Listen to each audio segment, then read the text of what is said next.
Diálogos sobre el Libro de Mormón. Segundo Nefi, 6, 8, 10. Bienvenidos a otro capítulo de nuestros diálogos sobre el Libro de Mormón. Me llamo Paul Hoskinson y hoy me acompañan tres de mis amigos y colegas del Departamento de Escrituras Antiguas de la Universidad Brigham Young. A mi izquierda está Victor Ludlow. A su lado se encuentra Stan Johnson y al fondo nos acompaña Eric Hansman. Bienvenidos. Me complace mucho tenerlos aquí. Hoy hablaremos del segundo Nefi, capítulos 6, 7, 8 y 10. En estos capítulos encontraremos la conferencia general más antigua y extensa que podamos hallar en las Escrituras. El hermano de Nefi, Jacob, ha sido asignado para hablar de estos temas. El capítulo 9 es uno de los que hallamos en las Santas Escrituras, donde leemos la explicación más profunda sobre la importancia de la expiación, por lo que se merece que lo tratemos por separado. Así que hablaremos del capítulo 9 en la siguiente sesión de nuestros diálogos. Ahora vamos al capítulo 7 de Segundo Nefi, donde vemos la maravillosa conferencia que es dirigida por el hermano menor de Nefi. Paul, usted ha dicho 7. ¿No se refiere al 6? Oh, 6. Disculpe, capítulo 6. Siempre necesito ayuda, gracias. Realmente me impresiona que Nefi confía tanto en Jacob que quiere que sea un segundo testigo, y pienso que él cumple con la ley de testificar, por lo que él va a alzar su voz. Y si me permiten, voy a leer los versículos 4 y 5.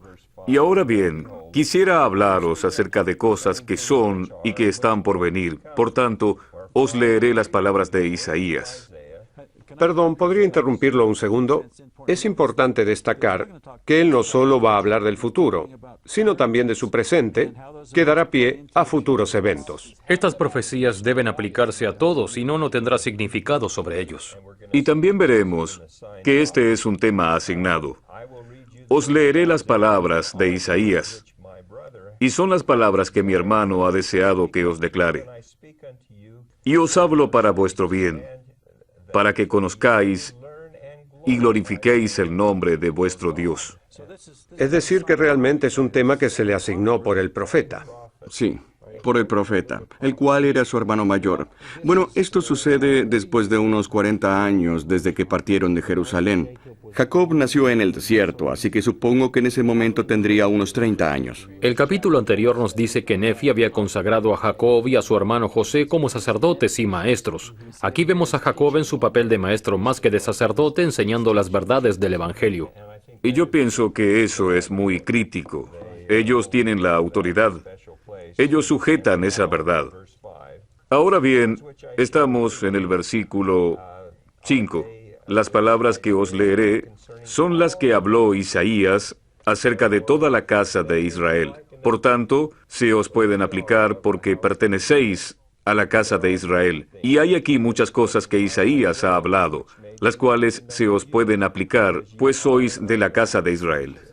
Así es como Nefi introdujo a Isaías en primer Nefi. En primer Nefi 23 él dice, hemos hablado de Isaías y os lo voy a comparar. Isaías se aplica a otros tiempos, a diferentes tiempos a lo largo de la historia de Israel, y es importante que lo sepamos. Y el tema asignado está sacado de los versículos 22 y 23 del capítulo 49 de Isaías. Y Jacob lo cita aquí en los versículos 6 y 7. Correcto. Es más, si de nuevo atamos esto a primer Nefi, se encuentran dos versículos donde Ley también trata esto. Bueno, esto sucedió 10 años antes de que se juntaran para esta reunión religiosa, después de que llegaran al Nuevo Mundo. Esta parte del capítulo 49 de Isaías fue citada por Nefi, por lo que obviamente eran pasajes que él apreciaba mucho, y ahora le está diciendo a su hermano, bueno, enseña tú estas palabras. Estas que hablan de los gentiles y de una gran persona que será enviada a su gente, que será un estandarte para ellos, una insignia, la iglesia, el evangelio, y como ellos, estos gentiles, traerán a sus hijos e hijas en brazos, y los reyes y reinas les asistirán. Así que aquí vemos a una comunidad que se ha separado de su tierra natal. Se encuentran en una tierra donde los descendientes de Jacob vivirán por siglos. en una tierra donde las tribus, la familia nuclear y demás familiares son muy importantes. Y aquí están alejados de todo eso. Se han tenido que separar de media comunidad como Lamán y Lemuel y los hijos de Ismael y sus familias. Seguramente se sintieron algo desolados. Puede que sea significativo que Lehi, Nefi y Jacob, personas que han sufrido estas separaciones, tienen una afinidad especial hacia Isaías. Para ellos, Isaías es como una conexión entre su vida y el pueblo de Israel. Esa gente somos nosotros, e Isaías nos dice cómo vamos a ser reunidos de nuevo. Y alude al futuro donde ocurrirán una serie de eventos que incluyen a los gentiles y a otras naciones que son parte del mundo. Ya saben, todas las naciones del mundo de algún modo van a juntarse y ayudarse los unos a los otros a unirse y volver a sus tierras con su gente. Y luego, él sigue hablando sobre los judíos, los cuales se quedaron atrás y llegarían de los reinos del sur. Déjenme ver si puedo resumir un poco. Estos versículos de Isaías hablan del recogimiento del pueblo escogido de Dios en los últimos días. Con la ayuda de los gentiles. Sí, con la ayuda de los gentiles. Y ahora Jacob va a explicar cómo todo coincide y cómo va a suceder. ¿Y cómo se aplica a la gente que dejaron atrás? ¿Cómo se aplica a su pueblo en el nuevo mundo? Incluso explica cómo los gentiles se unen a los convenios y al evangelio y todas esas cuestiones. Me parece que algunas palabras que Víctor ha destacado antes como mi estandarte, Nefi habla sobre la verdadera viña o el verdadero redil. Bueno, esta es la iglesia verdadera. De lo que habla es de la iglesia. Y si se examinan esas palabras, podrán darse cuenta de que habla del Evangelio y de la iglesia verdadera. Por supuesto, una de las cosas que permitió que Jacob explicara y aplicara estas profecías de diferentes formas a su pueblo para que además se aplicaran a los santos de los últimos días fue el conocimiento que se le reveló sobre el Salvador. No es algo que se pueda explicar a la ligera, salvo que veamos la profecía original. Veamos el versículo 9, donde nos habla de cómo las personas se van a congregar, especialmente el pueblo de Jerusalén. Ellos están esparcidos, pero volverán. Y dice, el Señor Dios, el Santo de Israel, se ha de manifestar a ellos en la carne, y luego lo azotarán y lo crucificarán según las palabras del ángel que me lo comunicó. Él recibió esta revelación a través de un ángel. Había registros que el resto de los israelitas no tenían, los cuales eran de Senos y Senoc, y hablaban claramente de estas cosas. O sea, ¿quién sería el Santísimo y lo que haría para reunir a su pueblo?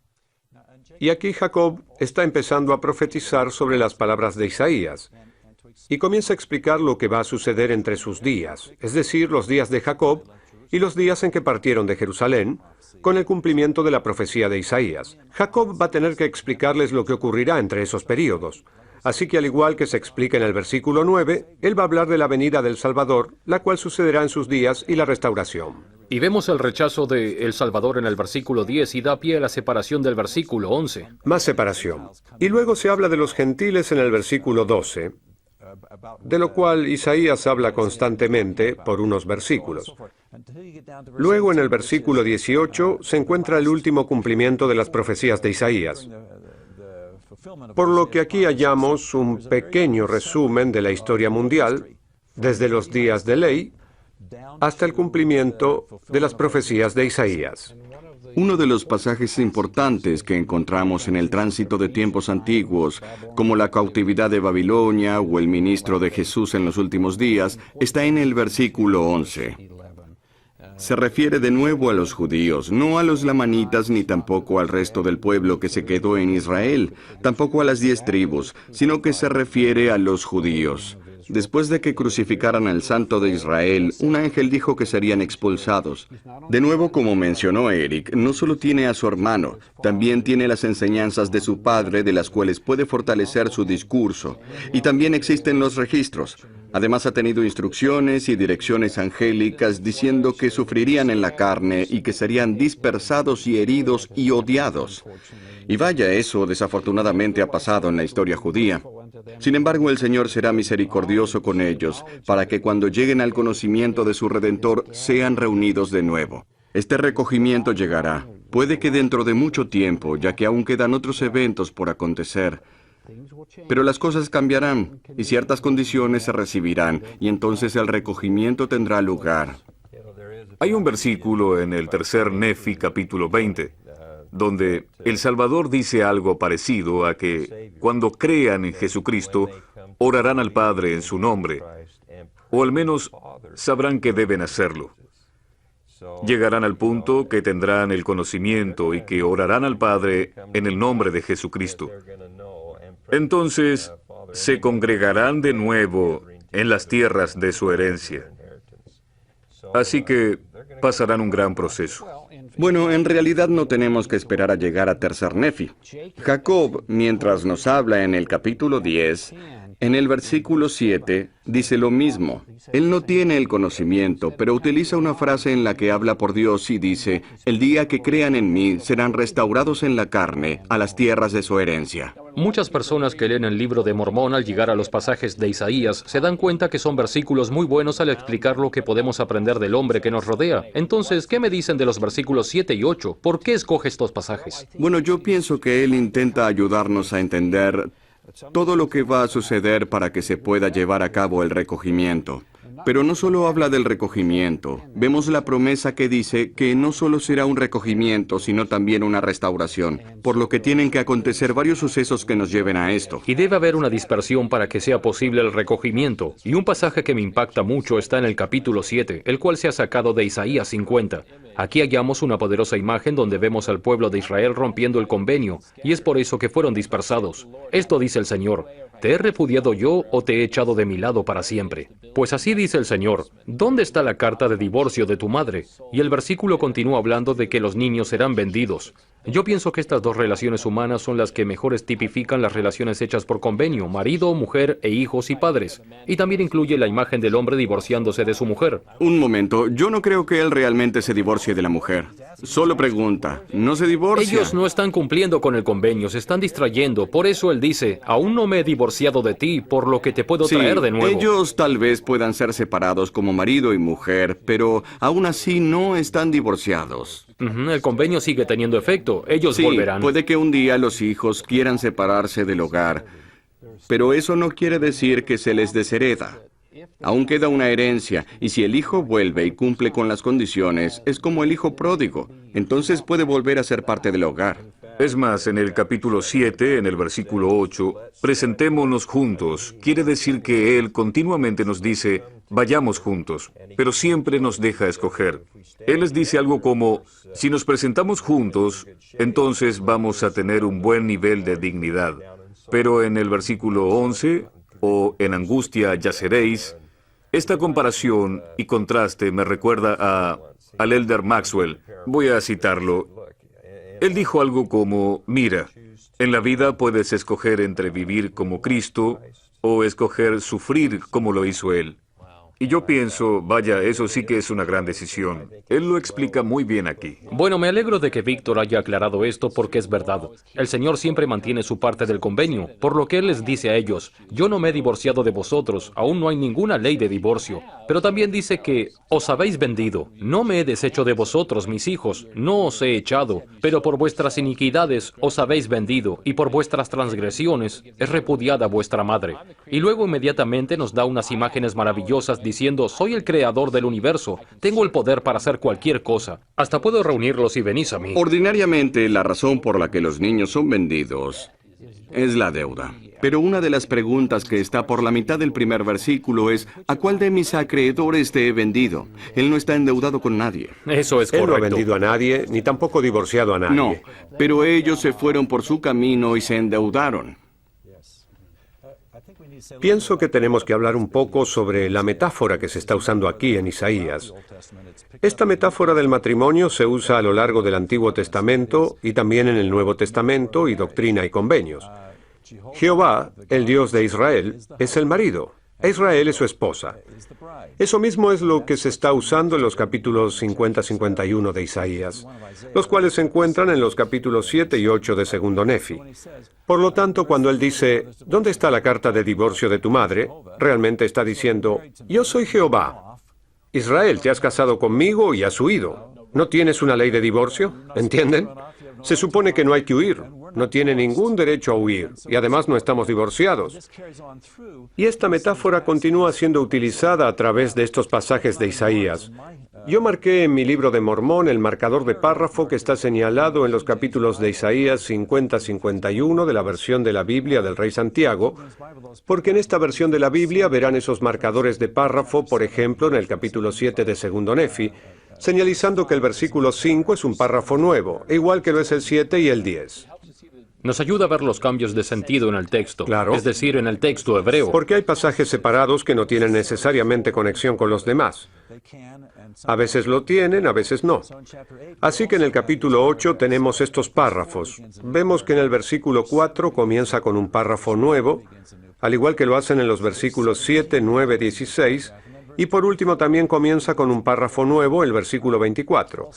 Si leen estas pequeñas secciones, todas se relacionan las unas con las otras de algún modo, pero no necesariamente tienen que hablar de lo mismo.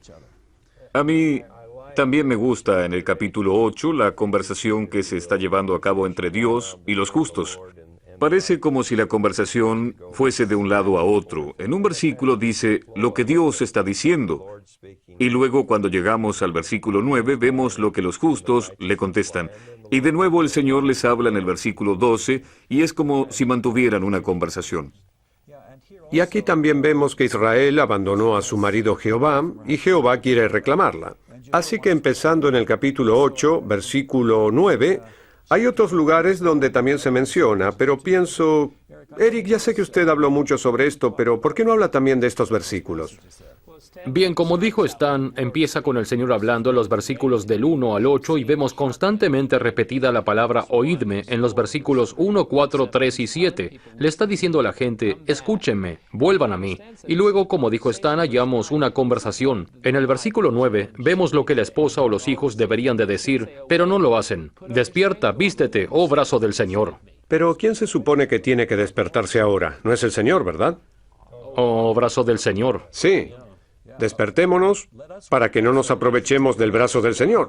Correcto. ¿No eres tú el que cortó a Rahab e hirió al dragón? Aquí utiliza una imagen preciosa sacada del Antiguo Testamento que tiene mucho en común con la mitología del cercano Oriente sobre que la creación ocurrió conquistando monstruos o caos.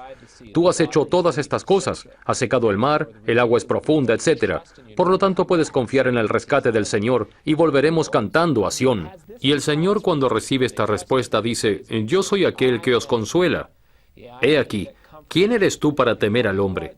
No pueden temer al mundo. Sus enemigos son como la hierba, ellos morirán. Si les temen, se van a olvidar de Dios y todo lo que ha creado. Y luego, en el versículo 17 cambia su enfoque a algunos capítulos que en realidad acontecerán en el futuro de Jerusalén. Deberíamos levantarnos, luego deberíamos esperar y ponernos el maravilloso atuendo y así regresar a nuestro Dios. Ahora vayamos al final del capítulo 8, a los últimos dos versículos, 24 y 25, los cuales son originales de Isaías 52, 1, 2. Quizás debería mencionar muy brevemente que no hay ninguna pausa entre capítulos o marcadores en el texto hebreo. Estos dos versículos forman un párrafo separado y continúan del párrafo anterior en el capítulo 51. Al leer en la Biblia del Rey Santiago es como si fuera un nuevo capítulo, pero es la continuación de lo anterior. Incluso si no reconocen los marcadores de párrafo del modo que hubiesen sido puestos por la imprenta o becarios en el texto del Rey Santiago, noten cómo el versículo 24 dice, despierta, despierta. Versículo 17, despierta, despierta. Versículo 9, despierta, despierta. Se ve claramente, es como si saltara del texto diciendo, muy bien, aquí tienes una nueva idea.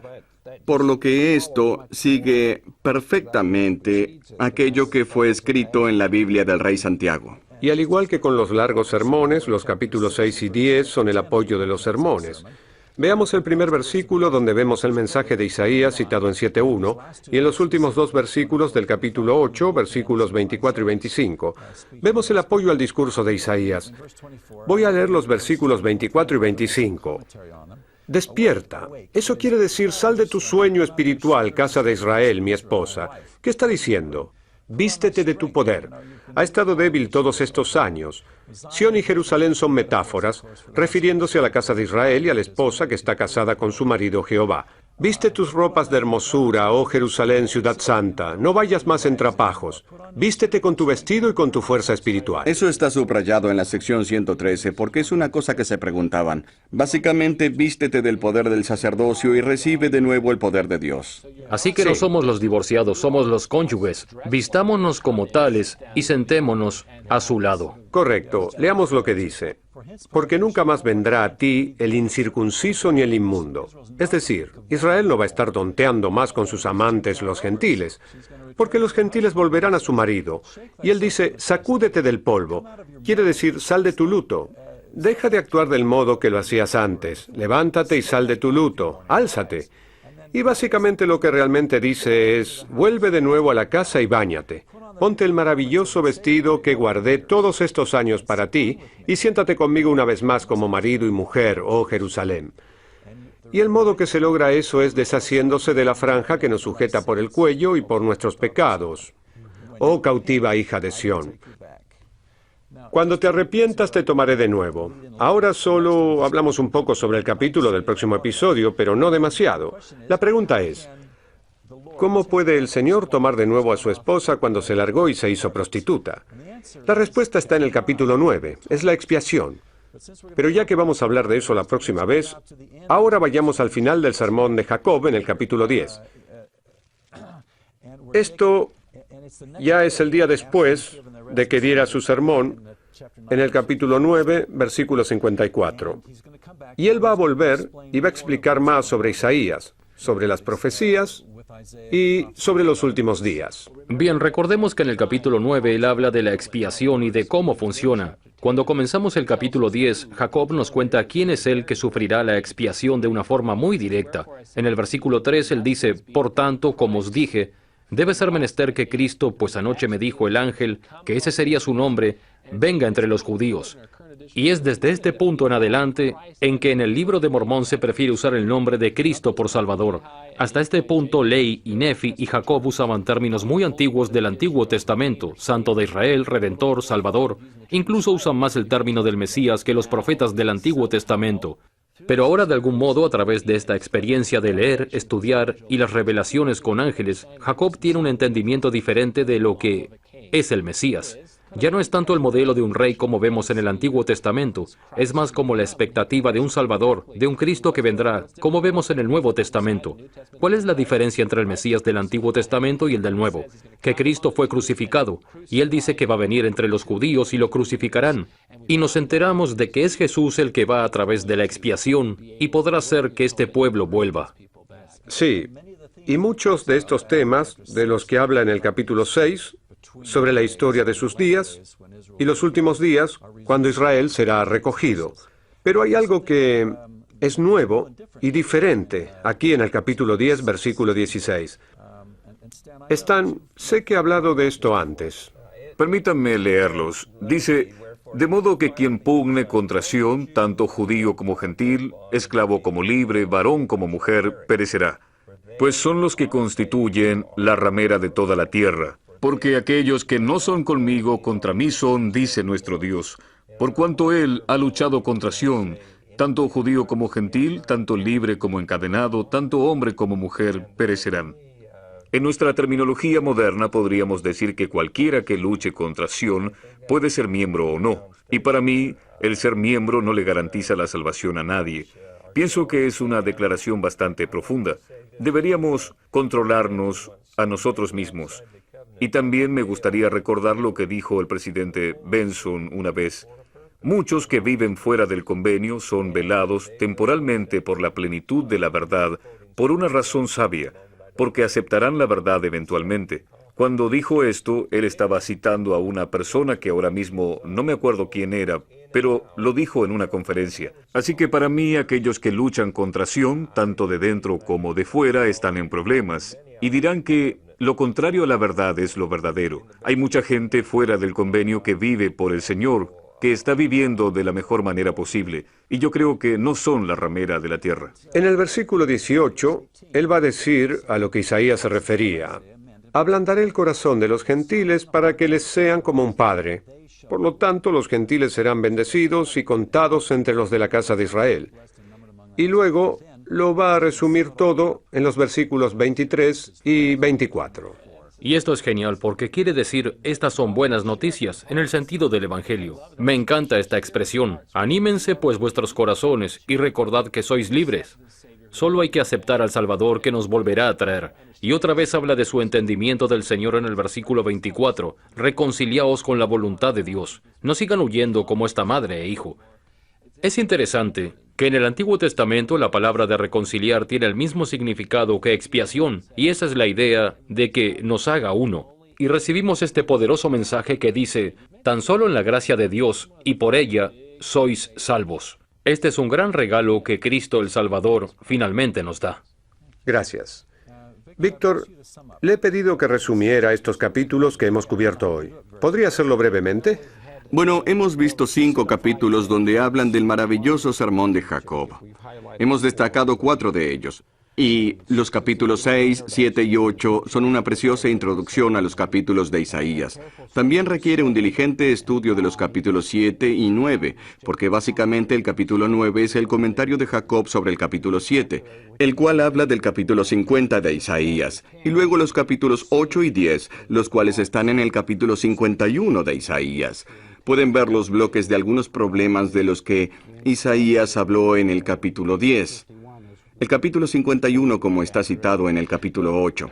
Pero, al igual que el capítulo 7, tiene esta canción sirviente que habla sobre la venida del Mesías. En los 2 últimos versículos del capítulo 10, la reconciliación que vemos, la expiación, el gran regalo, el nombre de Cristo, todo se conecta y se relaciona tan maravillosamente en estos capítulos. Jacob obviamente entendió el plan. Anímense pues vuestros corazones. Y regocijaos. Gracias por venir.